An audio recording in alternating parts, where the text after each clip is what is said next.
Good morning. I'm on my way to Thorold, Ontario,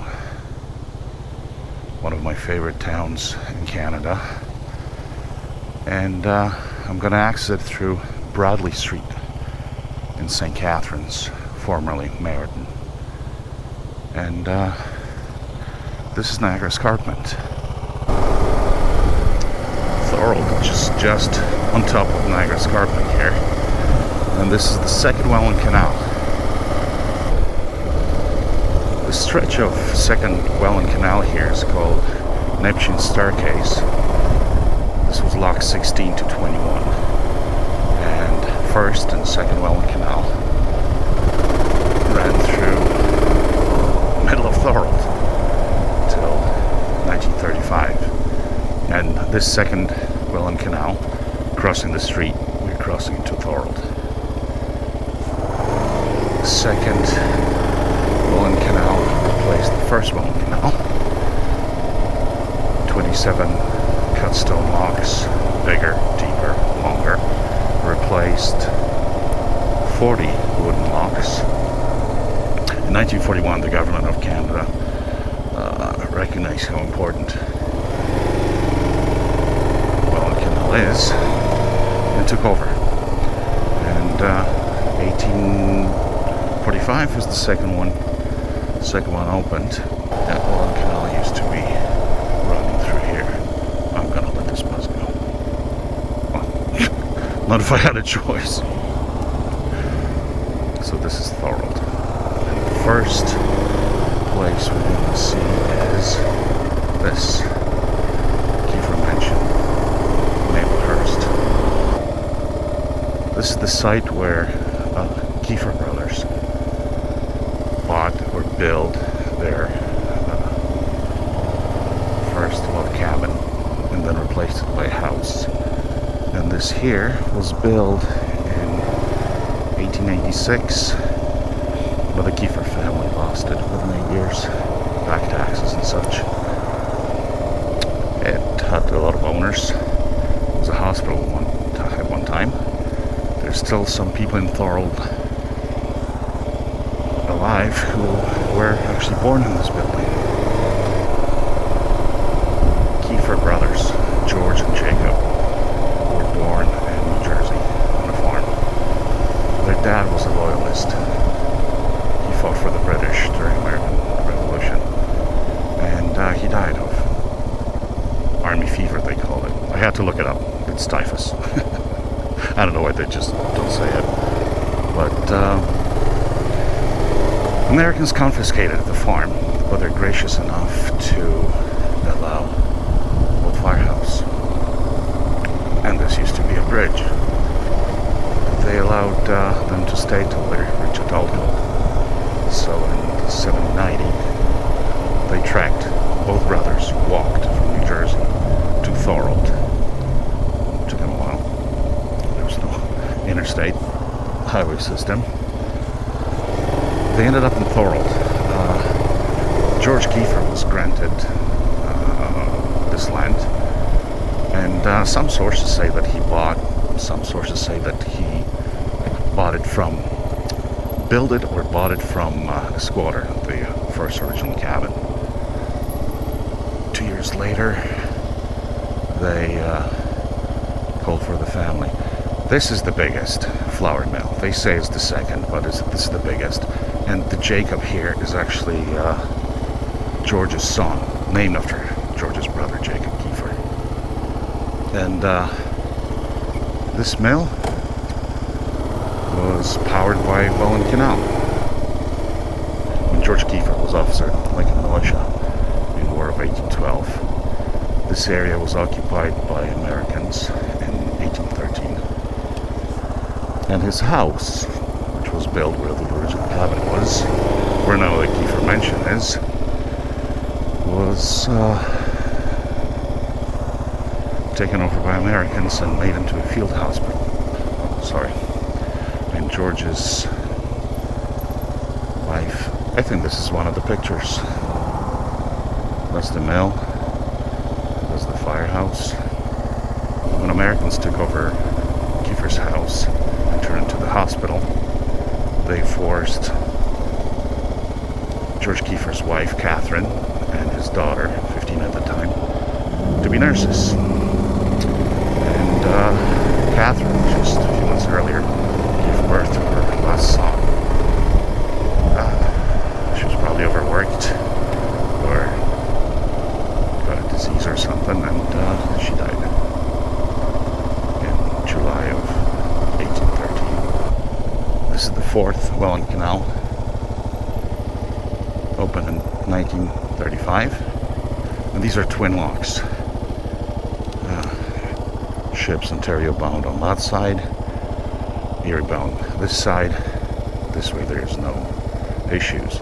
When we were arriving by the second Welland Canal there, you could see 6 locks. You couldn't pass, so some of us going Erie bound, going up, and you're going down. You had to wait for them to complete all 6 locks. This is Thorold, Lock 7 Museum, Museum and Viewing Center. A lot of photographs and autographs. This is the inn at Lock 7. Your balcony is overlooking the lock, and you can enjoy your coffee or cigarette while watching ships go by. This memorial here was built to commemorate the Great War.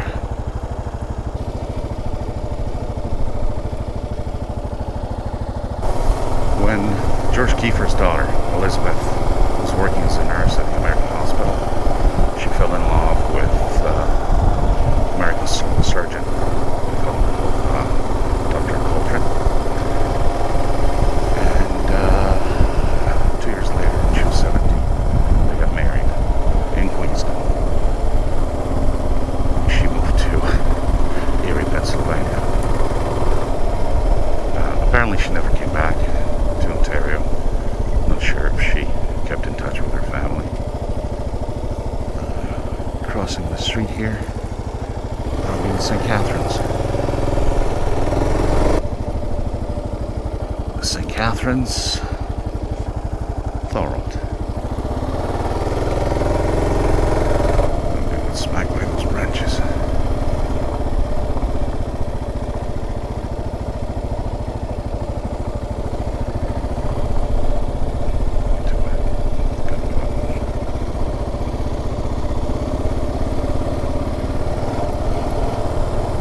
After War of 1812, 3 mill owners who had mills on 12 Mile Creek, which is named 12 Mile not because it's 12 mile long, but it runs into Lake Ontario 12 miles from Niagara River. George Kiefer, John DeQ, and William Hamilton Merritt. They got together and they're wondering how to run more water, more power from their mills. They decided, how about diverting some water from back then Chippewa River, now Welland River, of course. And they decided to perhaps dig a canal, connect Lake Erie with Lake Ontario, and bring water. And water brought power industry with mills, paper mills, sawmills, lumber mills, cotton mills, grist mills, everything water powered. To the point that in 1913, Chicago Tribune opened a paper company here, and Thorold was perfect. I mean, you got your lumber brought from anywhere in North America by ships. You did your paper here, and you could ship it to Chicago. And Chicago Tribune. I'm gonna go through here. Let's see. Never been. I would never do that in the car. So Chicago Tribune paper was produced in Thorold.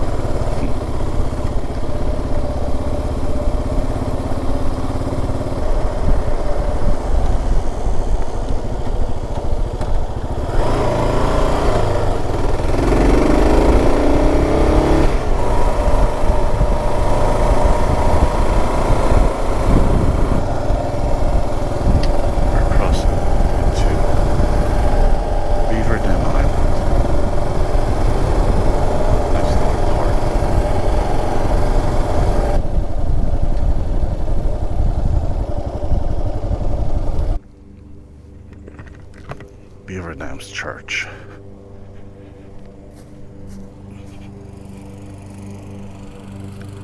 Looks very American, doesn't it? American loyalists built it.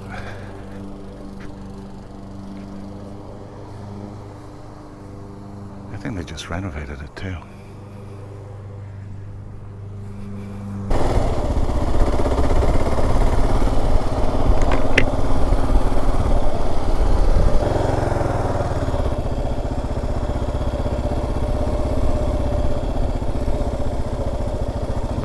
Conservation Park. We're going to where DQ House used to stand. And DQ was one of the guys who wanted Welland Canal, but then he learned that Welland Canal would actually divert the water from his mill. This is British, Canadian, and native North American flag. This is a monument to North American natives.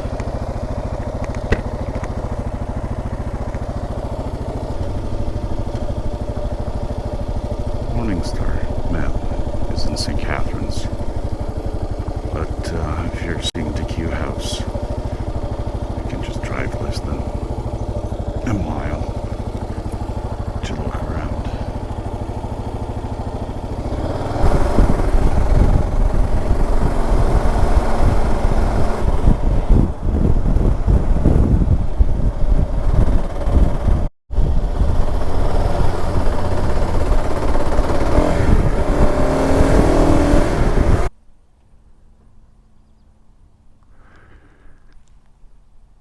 This is where Americans surrendered. American flag, Canadian, British, and Native American.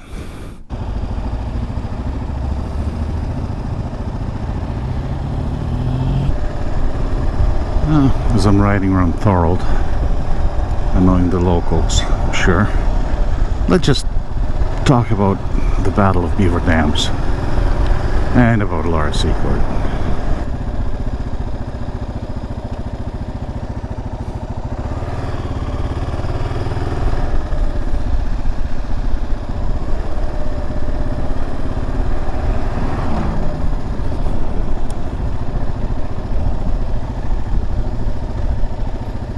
This area here, the whole Niagara Peninsula, was occupied by Americans by June 6th, 1813. And on June 6th, 1813, the British won the Battle of Stony Creek. And let's see. British pushed the Americans all the way back to Fort George in Niagara-on-the-Lake, and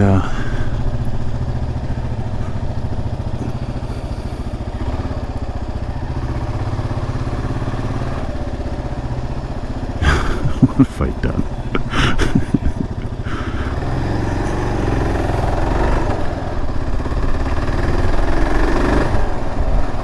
The Americans went back all the way to Fort George in Niagara-on-the-Lake. The British took over Thorold in the area, set up headquarters in DQ House that we just saw. Well, saw the foundations of it. And the British and allied native warriors kept harassing the Americans. The Americans wanted to put an end to it, so they decided to attack. Laura Secord, an American-born Canadian, overheard the conversation, walked 20 miles to the Q House, and informed General Fitzgibbons that the Americans were coming. And the Americans knew that they were being observed by the natives, and still they fought. They kept on going. fought, lost the battle.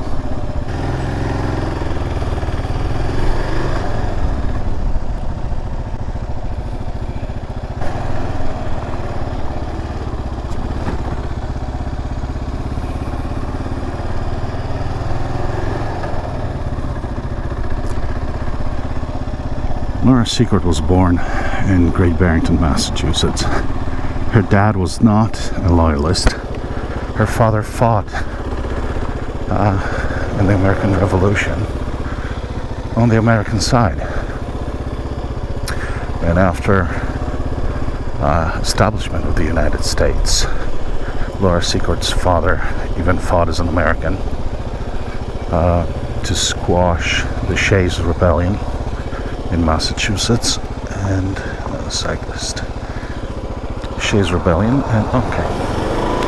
and was Great Barrington's magistrate, but economic reasons made him move to Canada, where he lived and died in 1812 before the war, so he never had to change his loyalties. Laura Secord came to Canada when she was 20. She lived in Queenston at the time, where her house was taken over by the Americans, who were discussing the plans of attacking the British. She walked 20 miles, not all the way by herself. She was intercepted by Mohawk warriors on the way, and they guided her to the Q house. When the British were too late to face the I'm not doing that mistake again. The British were too late to confront the Americans. They were fighting the Mohawk warriors instead. And when the British arrived at the scene, they told the Americans, say, surrender to us and live, or keep on fighting, but we don't guarantee your safety if the natives prevail. And thus Americans surrendered. About 500, 600 Americans ended up. Most of them ended up being held at Bulls Falls. And Laura Secord lived into her 90s. Died in Chippewa. There's school in St. Catharines named after her. Chocolate company in Quebec. She's a Canadian hero.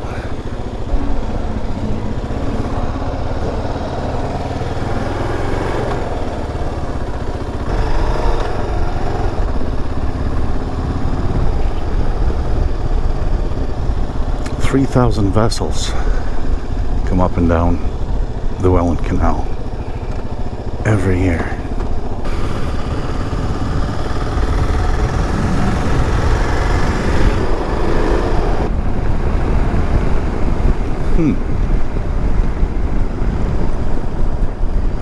Very unique ships go through the canal sometimes, and this is Viking Cruiser Line.